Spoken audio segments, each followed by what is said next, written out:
Hello, my beautiful people. Welcome back to Sunday Talk, episode number 28. As always, I'm going to answer on some of the questions you guys send me on YouTube. And today's Sunday. I hope your day is going well. Maybe some of you guys already came back from church or getting ready to go to church. And so I'm not going to waste your time here.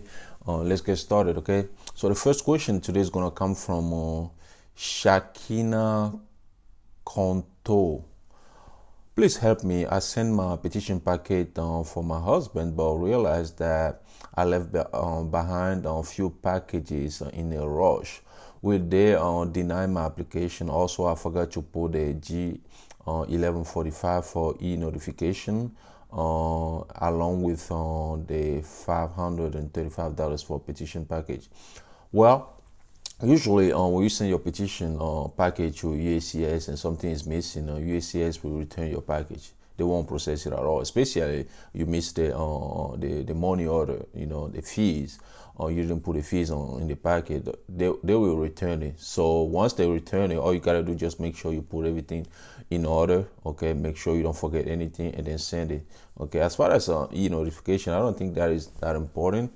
But the fees, money, you forgot to put the fee on inside the package, and yeah, they will return your package for you. Okay, so that's what you just look for the package. They're gonna return it to you. All right, let's move to another one here.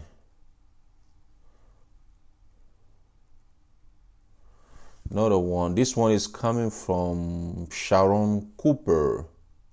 I just received an email from NVC and my husband also. I just pay the fees, and I will be submitting the affidavit of support and the DS 260. But how can I get email receipt showing that I paid the fees? Yeah, well, for some of you guys who don't know the process, who are new here, once your case I-130 is approved, USCIS, your case will move to NVC, National Visa Center. That's where you're going to pay the fees. So once you pay the fee, then you're going to be able to fill up the form of DS-260, which is an immigrant visa form. And then you will pay the immigrant visa fees as well. So, that, if you, before you pay the fee, it will show beside the form. There is a link, like if it's going to be affidavit of support, you will see a link after saying affidavit of support. Okay, and then the affidavit of support, and then you will say pay, like a PAY. Okay, that means you have to pay. So when you click on that and you make a payment, it will show process later. Right after you submit the payment, it will show process. So when that process change to paid, which is a PAID, it means that they withdraw the money from your account, and now you can start the process of the start filling. Actually, you have to pay the affidavit of support fee and the immigrant visa fee in order to start the DS 260 process, in order to start filling up the DS 260 form. Okay, that's how it works. Then you actually you can check your bank account. If they take the money, you see that they take the money. I think they will send you an email as well to like for payment, something like that. Okay. And another one here. This one gonna come from TM. NVC sent email that said the minimum financial income requirement not met. So what can I do?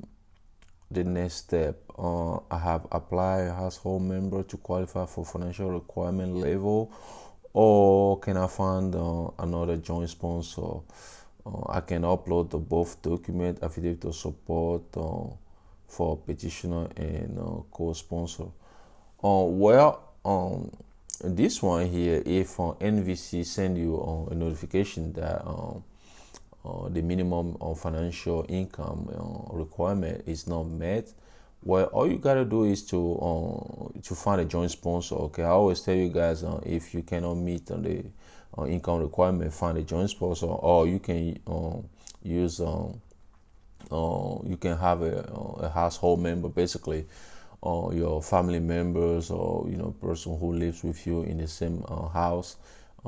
You can use their income. You ask them if they can put their income available for you, so you can use that to sponsor the intended immigrant. Okay, so and then if you do that, you have to upload the document as well to computer electronic application center. Okay, so every person, any applicant or petitioner you have in the system, you have to submit a document for them. So in order to do that, you have to make sure you click on the right name, and then you will see what kind of document is missing. It will tell you, it show missing.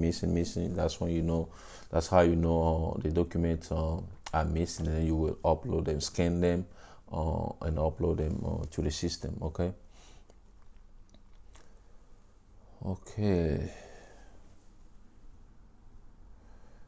This one is coming from Ibnol Kalbi. Also, please help me. Can an applicant send a document and log in into Computer Electronic Application Center account though he has an agent for his case? Will it be harmful for the case? Well, if you have an agent, basically you choose an agent when you start your immigrant visa application process. It means that you want somebody to follow the process. Basically, you want somebody to get information from USCIS, communicate with NVC for you, basically. Okay, so if you choose an agent, meaning that the agent will take care of everything. The agent will help you upload the document and stuff like that. But if you don't want to use agent no more, or you want to upload your own document, you want to do it by yourself, it's simple. Just send a notification to NVC, explain them the reason why you want to remove the agent from the case, and then they're gonna remove the agent from the case. And then from there, I think there is a form you have to fill out. I can't remember the name of the form, but yeah, it's something you can do. I made a video about it. You check my YouTube channel, you will see that how to remove an agent or petitioner from or an attorney from your case. Okay, so once you do that, you're gonna be able to log into a computer electronic application system and upload the document. But as far as login, if you have the information needed, like the case number, invoice ID, stuff like that, you can log into the computer electronic application system and see what's going on. But for uploading, I don't think it's going to be a problem. But since you choose the agent, it's better to let the agent do it. But like I say, if you don't want to use the agent, just remove the agent, then so you can take care of the stuff yourself. Okay, so remember, you, the petitioner or the applicant, you still can be an agent as well. It doesn't have to be somebody else, an attorney or stuff like that. Okay, all right.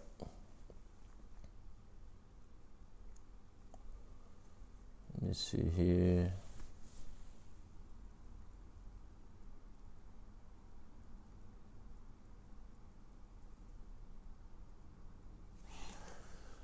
This one is coming from Mohammed Yusuf. Sir, kindly tell me, I'm waiting for my embassy interview for CR1 visa class. I've submitted my wife's documents on Computer Electronic Application Center account on October 22nd, 2019. How much time will it take to schedule an interview at the embassy in my country? And will this health insurance bill affect my case? This guy a petition for his wife. Okay, so that's why he said he petitioned for CR1 a visa, which is a visa your spouse, if you're a U.S. citizen, your spouse would get a visa to come to United States of America. Okay, but he said he uploaded all the documents to computer electronic system on October 22nd. Want to know how long it will take for NVC to schedule an appointment. Like I always tell you guys, once you submit all the documents, NVC will review the document, make sure everything, they receive everything they needed. Okay, so once they receive everything they needed, they will contact the embassy to schedule an interview for you. But the thing is, if there is no space or spot available for them to schedule an interview for you at the embassy, they won't be able to do that. Okay, they would schedule an interview once there is a spot available. They can do so. Okay, then once they do that, then they will let you know when your schedule gonna be, where, and then what time and stuff like that, and then the date. Okay, as far as the insurance bill, well, right now there is a hold on to it. Okay, we don't know what they're gonna do next year, but they put hold on to this bill, so it won't affect you your wife yet. Okay, it won't affect you, as we're speaking, since they put a hold on the bill, though, so it won't affect her.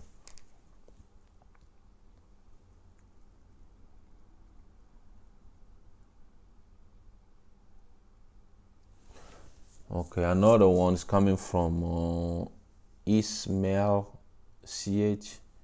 Um, will this rule be followed for new immigrants who apply, or everyone who already applied for decades? And please guide a little more. It's a humble request to sir. What this person trying to say? He's talking about the same bill to the health care, health insurance bill. So, like I just said, right now they put on hold to it. We don't know when the next step is gonna be. We're just gonna wait and see. But as far as some people who applied a long time ago, a decade ago, I think rule is rule, law is law. If they say that whoever gonna come to United States of America have to prove that he or she has insurance or health insurance that will cover him or her once they move to United States of America. That's the rule. That's what you have to show. If you don't show it, you will give them a chance to deny your application. I don't think even if you applied a long time ago, a decade ago, you're gonna be exempted from this rule. I don't think so.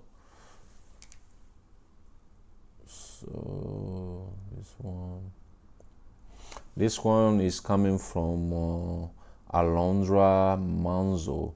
Hello, good day. Does the joint sponsor need a certificate of naturalization, or can he send a passport?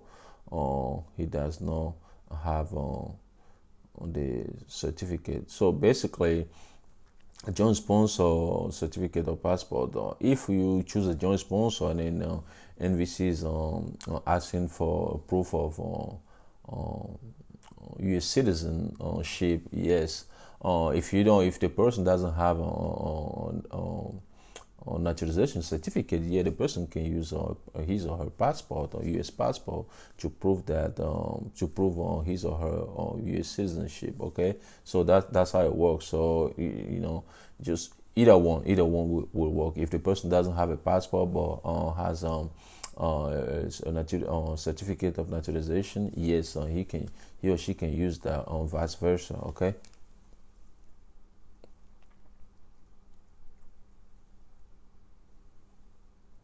Let's see. And this one is coming from Ibnul Kalbi.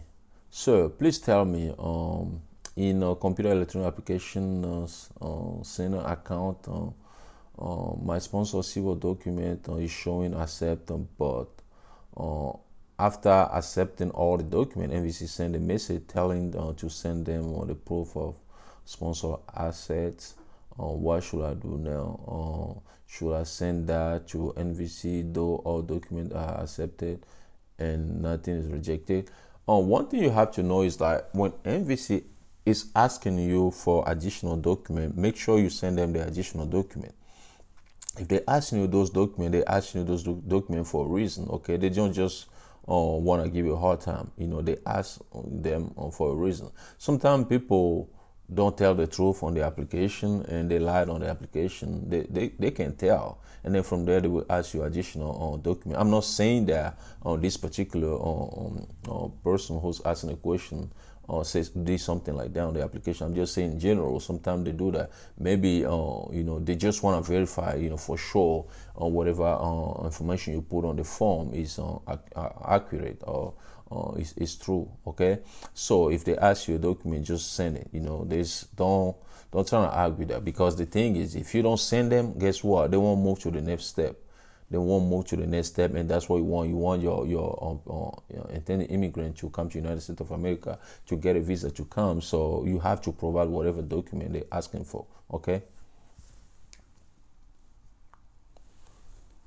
And then let me see here. And this one right here, it's gonna be the last question for the day. This one is coming from Ganaela Bella. Hi John, I'm a green card holder. I applied for the form I-130. I fill up just one form for my husband and son. My husband lives in Europe and my son in Africa. It's possible to go to the interview separately in their respective country thing. So basically, what the question is about this person excuse me petition for her husband or her son, but both are living in different countries. One lives in Europe, one lives in Africa, and she want to know if they can go to the you can go for the immigrant visa interview.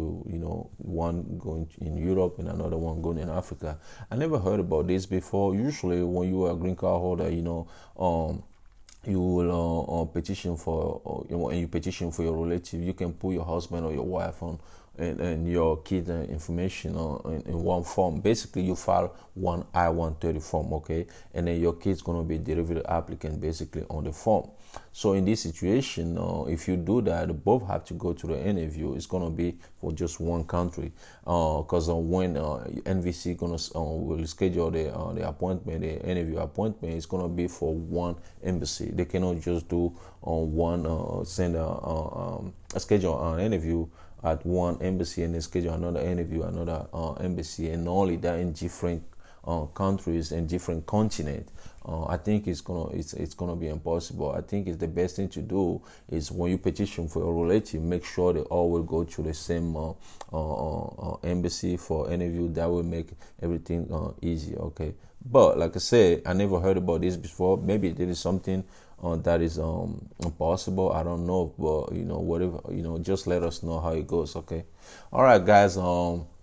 Like I said, that was the last question for the day. I'm not gonna waste your time longer than this. Thanks for watching. And again, whatever you do today, do it peacefully. And I will talk to you guys on next Sunday. Thank you. USA Monde.